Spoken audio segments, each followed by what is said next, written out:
Assalamualaikum, gua Fad dari Gadget Talk. Jujur, gua nggak nyangka sih video pertama Xiaomi Mi Mix 3 5G ini bisa dapetin views sampai 60.000 views. Emang nggak terlalu tinggi sih memang kalau di-compare dengan channel lain, tapi di channel Gadget Talk mah itu udah termasuk gede banget. Dan bisa dipastikan, banyak orang yang tertarik sama HP ini karena spesifikasinya gokil banget di harga 4,9 juta. Gua juga amazed banget sih dengan HP ini. Menurut gua, HP ini layak banget untuk dijual dengan harga yang lebih mahal. Tapi di harga yang murah, pasti ada kekurangan yang bisa buat kalian mikir lagi lah untuk beli HP ini. Dan ayolah kita bahas satu persatu setelah yang satu ini.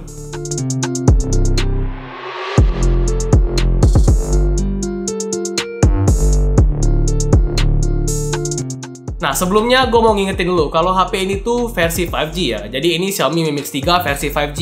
Soalnya di video sebelumnya tuh banyak yang bilang kalau ini versi non 5G dan pakai Snapdragon 845. Padahal udah jelas di video sebelumnya tuh gua taruh di aplikasi AIDA 64 kalau itu pakai Snapdragon 855, hasil Antutunya lebih gede dan di bodi belakangnya pun udah ada tulisan 5G. Jadi konfirmasi dulu kalau Xiaomi Mix 3 tuh ada versi non 5G dan ada versi 5G dan hardware-nya pun lebih bagus di versi 5G. Jadi buat yang masih ngotot kalau ini pakai Snapdragon 845, coba tonton dulu video pertamanya dari awal sampai akhir tanpa di skip-skip ya, daripada misunderstanding. Jadi mendingan kalian tonton dulu video pertamanya kalau belum tonton, karena di video pertama itu udah gua bahas banyak sih dan gak bakal gua bahas lagi di video ini. Jadi daripada kalian nggak lengkap nontonnya, mending tonton dulu video pertamanya dan lanjutin video ini. Oke, lanjut. Alasan pertama yang buat gua tertarik banget dengan HP ini adalah performanya. Di harga 4,9 juta udah pakai SoC flagship kayak Samsung S10 series yang dijual dengan harga 2 kali lipatnya. Bahkan lebih sih. Dengan spesifikasi segahar itu tentu aja semuanya bisa dilakukan dengan smooth dan lancar jaya. Mulai dari multitasking di banyak aplikasi, editing foto dan video, ataupun main game di grafik tertinggi. Gyroscope-nya juga nggak delay, jadi nyaman banget untuk dipakai main game FPS kayak PUBG ataupun Call of Duty. Dipakai main game lama-lama pun HP ini juga nggak ada problem karena baterainya tuh awet banget. Screen on time yang gue dapetin bisa sampai 6-7 jam.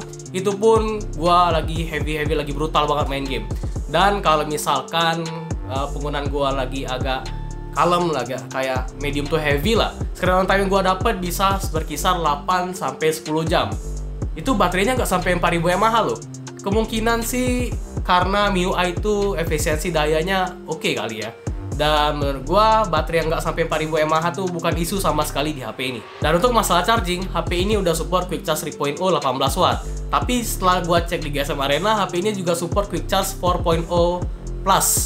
Dan sayangnya charger yang didapatkan di dalam box itu cuman 18 watt atau Quick Charge 3.0 plus. Dan setelah gua tes sih ya, dari 0 sampai 100% tuh butuh waktu sekitar 2 jam kurang lah. Dan kalau misalkan kalau gua pakai charger Baseus yang support Quick Charge 4.0 plus, itu butuh waktu dari 10 sampai 100% sekitar 70 menitan. Well, emang nggak secepat HP lain sih yang udah sampai super full yang sampai 30 menit doang, tapi itu udah termasuk ngebut banget sih. Ketebalan dari HP ini kayaknya sih bikin kalian bakal risih pas main game. Karena lihat deh, ini HP tebel coy. Bobotnya pun termasuk agak berat. Kemungkinan sih karena sistem manual slidernya yang bikin ketebalan HP ini jadi sedikit lebih tebal. Tapi kalau ditanya pegang HP ini tuh nyaman atau enggak, gue bisa pastikan kalau pegang HP ini tuh nyaman. Tapi hal yang paling buat gue mengganggu tuh adalah bodi belakangnya ini fingerprint magnet banget. Makanya gue pakein case, ya walaupun bukan case bawaan, mendingan pakein case deh. Karena fingerprint magnet, terus juga kalau jatuh pecah nangis coy. Layarnya juga berasa premium, walaupun cuma beresolusi Full HD Plus bukan Quad HD kayak flagship pada umumnya. Kualitas layarnya tuh oke banget. Warnanya gonjreng, kontrasnya lumayan tinggi, warna hitam pekatnya tuh khas banget lah kayak Super AMOLED. Dan brightness-nya juga aman kok kalau dipakai di bawah sinar matahari yang terik. Di bagian atas layar masih ada LED notifikasi nih, sesuatu yang mulai jarang banget dipakai untuk HP zaman sekarang. Nice Xiaomi.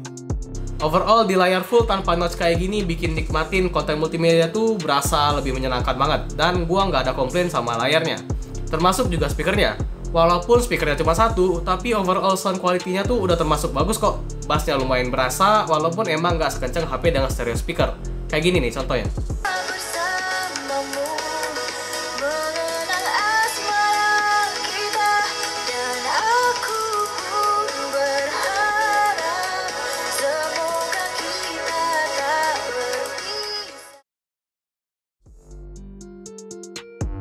Terus kameranya masih 2 ya. Hasilnya bagus gak? Jadi gini, emang sih kameranya itu cuma 2, itu pun cuma kamera utama dan tele, bukan kamera wide angle. Tapi kalau menurut gua sih hasilnya udah oke banget di budget 5-6 jutaan, apalagi di kondisi cukup cahaya. Detailnya tajam, dynamic range-nya luas, tapi terkadang warnanya jadi lebih pucat. Makanya gua lebih suka aktifin mode AI-nya. Dan juga gua suka dengan kameranya karena autofocusnya tuh cepet dan shutter speed-nya juga cepet.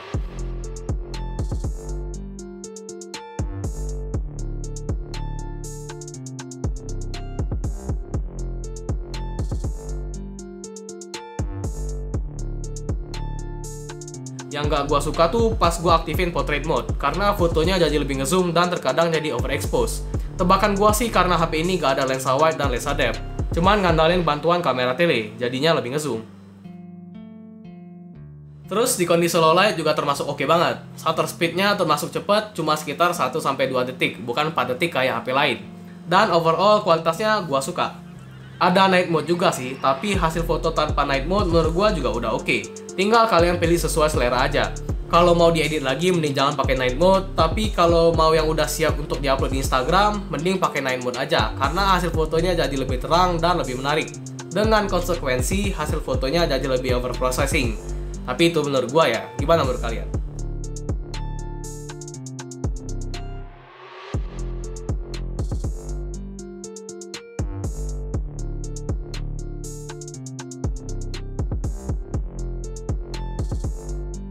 Nah, untuk kamera depannya sebenarnya gokil sih, karena resolusinya itu gede dan sensor yang dipakai termasuk sensor yang oke.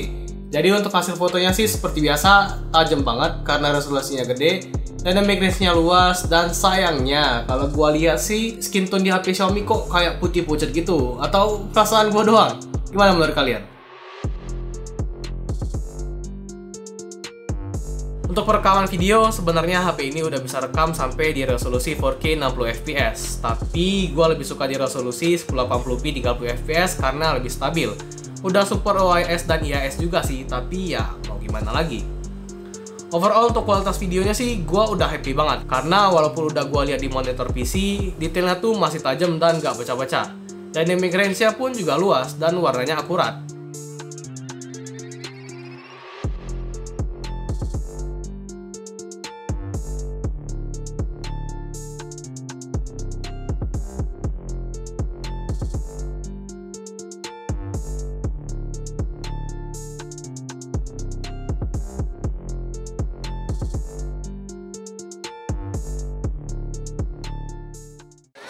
So ini dia contoh perekaman video menggunakan kamera depannya Xiaomi Mi Mix 3 di resolusi 1080p 30fps. Kalau gue lihat hasilnya tuh detail banget ya. Dan yang range-nya oke, tapi shaky banget untuk kamera depannya. Dan kamera belakangnya di 4K 30fps lumayan stabil, tapi di 1080p 30fps itu lebih stabil. Gimana menurut kalian? Terus bagian software, HP ini tuh masih pakai MIUI 10 berbasis Android 9 Pie. Gua nggak tahu kenapa HP ini belum dapat MIUI 11 berbasis Android 10, padahal HP Xiaomi lainnya pun yang mid range, yang 2 jutaan, 3 jutaan gitu udah dapat MIUI 11. Ini fleksibel loh, kenapa Xiaomi? Anyway, gua cukup happy sih dengan MIUI. Emang sih UI-nya emang nggak sebagus stok Android, tapi bisa banget dikustomisasi kayak gini. Dan pilihan tim gratisannya pun banyak banget. Fiturnya juga banyak, dan gua nggak merasa MIUI berat di HP ini. Semuanya bisa berjalan dengan smooth dan lancar jaya. MIUI juga hebat banget dalam hal konsumsi daya. Tapi yang nggak gua suka dari MIUI di HP ini tuh bugnya coy. Karena bugnya tuh lumayan ngeselin walaupun nggak terlalu banyak. Bug pertama yang lumayan ganggu tuh reading mode-nya otomatis aktif di jam 10 malam. Dan nggak bisa mati. Udah gua setting tapi tetap aja nggak bisa mati. Terus bug kedua ada di kamera. Terkadang hasil jepretan fotonya tuh hilang nggak tahu kemana. Jadi setiap jepret foto, gua harus lihat previewnya dulu biar fotonya nggak hilang. Tapi itu cuma kadang-kadang sih, dan itu cuma masalah software doang. Seharusnya masalah ini bakalan solve kalau misalkan dapat update OTA yang nggak tahu kapan. Ya HP flagship sih pasti bakalan dapat lah ya. Gua akan bahas kelebihan dan kekurangan dari HP yang gua review. Kelebihan yang pertama, desainnya tuh unik coy, anti mainstream banget lah dibanding HP lain. Terus juga performanya ngebut khas flagship 2019. Layar cakep, ada NFC, dan harganya terhitung murah banget. Dan untuk kekurangannya, body fingerprint magnet, gak ada audio jack, wireless charging juga gak ada, fingerprint belum di layar, dan gak resmi. Itu sih yang paling ngenes. So, menurut gua HP ini tuh worth it banget di budget 4,9 jutaan atau bahkan budget lebih. Karena menurut gua sih HP ini masih terlalu murah untuk dijual. Harusnya sih dijual dengan harga lebih mahal. Karena spesifikasinya udah termasuk tinggi banget flagship 2019. Terus juga kameranya tajam dan bisa banget diandalin.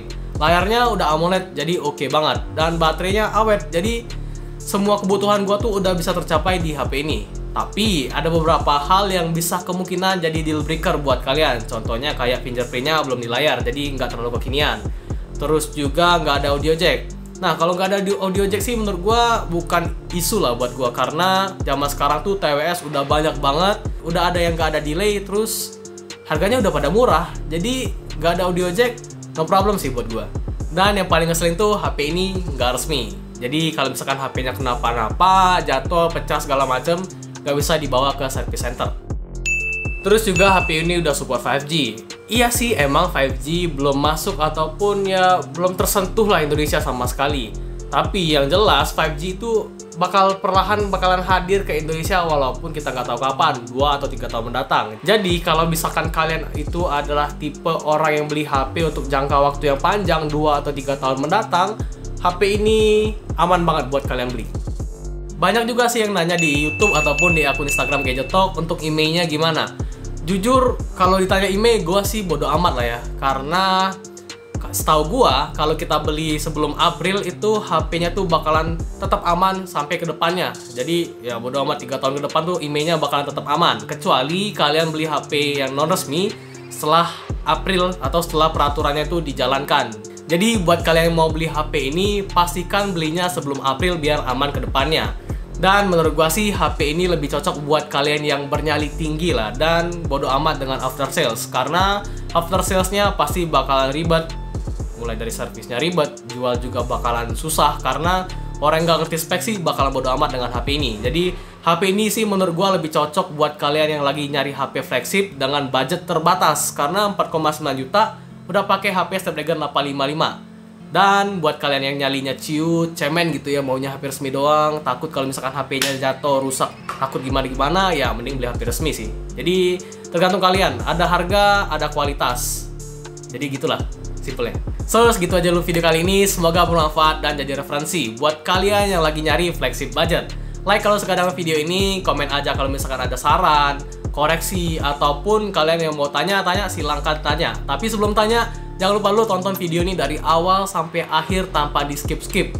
Karena gua sering banget tuh, udah gua jelasin speknya, harganya, malah nanya, "Bang, speknya apaan sih? Bang, harganya berapaan sih?" Padahal udah disebutin kan. Dan gua nggak bakal jawab pertanyaan yang kayak gitu. Jadi ingat ya, sebelum nanya, tonton dulu video ini dari awal sampai akhir, karena gua nggak bakal jawab apa yang udah gua bilang di video ini ataupun di video pertamanya. Dan jangan lupa klik tombol subscribe dan tombol loncengnya untuk support channel ini terus makin berkembang. Gua Farid. Bye.